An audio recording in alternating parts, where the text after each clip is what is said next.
एक ब्राह्मण था। वह सूरज भगवान का भक्त था। नहाता धोता, कहानी कहता था, पर कमाता कुछ भी नहीं था। ब्राह्मण घर में रहता तो ब्राह्मणी बार बार कमाने के लिए परेशान करती। बाहर कहीं जाता तो आस पड़ोसी भी उसे निकम्मा कहकर अपमानित करते। एक दिन वह नहा धोकर अपने पूजन की सामग्री लेकर वह जंगल में चला गया। वहाँ एक सूखे पीपल के पेड़ के नीचे बैठकर पूजा पाठ करी और सूरज भगवान की कथा करी। वहाँ पीपल के पास एक सूखा सा तालाब भी था। उसमें थोड़ा सा ही पानी था। उसी पानी से लोटा भरकर सूरज भगवान को जल चढ़ाया।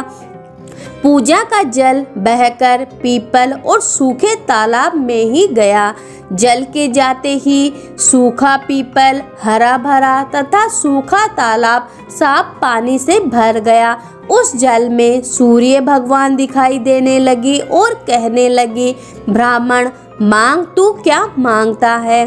ब्राह्मण ने सुना तो ये घबरा गया। सोचने लगता है पीपल में कोई भूत है। रोज जब वह पूजा करता तभी आवाज आती। सुन सुनकर वह चिंता के कारण दुबला होने लगा। ब्राह्मणी कभी कभी ब्राह्मण से मिलने जंगल में आती थी। उसने ब्राह्मण से पूछा, आप दिन प्रतिदिन दुबले क्यों होते जा रहे हो। तब ब्राह्मण ने सारा हाल बताया। तब ब्राह्मणी ने कहा कि आपके बाद ही आवाज आती है ना, तो मुझे लगता है कि सूरज भगवान स्वयं आते हैं। इस बार जब आवाज आए तो तुम सब कुछ मांग लेना।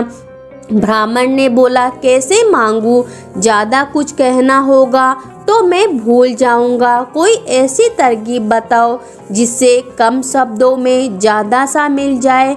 ब्राह्मणी ने कहा, तुम इस प्रकार कहना, 9 खंडे महल के अंदर सोने के पालने में पड़पोते को दास दासियों द्वारा खिलाते अपनी आंखों से देखूं। इस प्रकार लंबी उम्र, महल, बेटे पोते, पड़पोते और धन सब मिल जाएगा।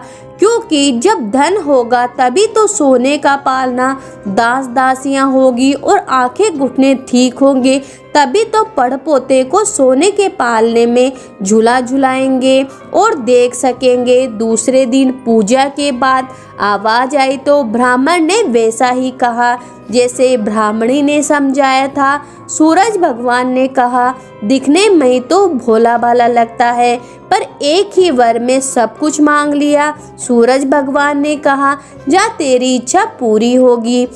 ब्राह्मण जंगल से घर आया तो देखा कि उसकी टूटी फूटी झोपड़ी की जगह एक 9 खड़ा महल खड़ा हो गया। दास दासी आ जा रहे थे। ब्राह्मण ने उनसे कहा, यहाँ मेरी झोपड़ी थी और बूढ़ी ब्राह्मणी थी, कहाँ गई। उस समय महल की खिड़की से एक सुंदर औरत गहनों और सुंदर कपड़ों से सजी हुई बाहर आई और बरमाहा से बोली, आ जाओ, ये आपका ही घर है। सूरज भगवान ने तुम्हारी मनोकामना पूर्ण कर दी है।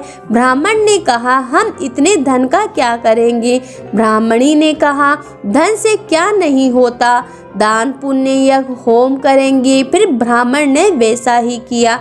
अब सब राजा की जगह ब्राह्मण का गुणगान करने लगी।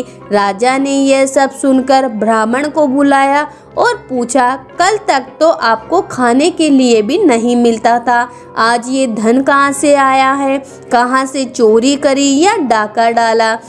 ब्राह्मण ने कहा कि ये सब तो मुझे सूरज भगवान की कृपा से मिला है और सारी कहानी कह बताई।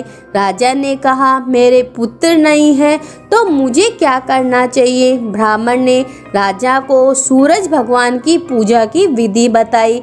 राजा ने वैसे ही किया तो उसके भी पुत्र हो गया। सब लोग सूरज भगवान की जय जय बोलने लगे।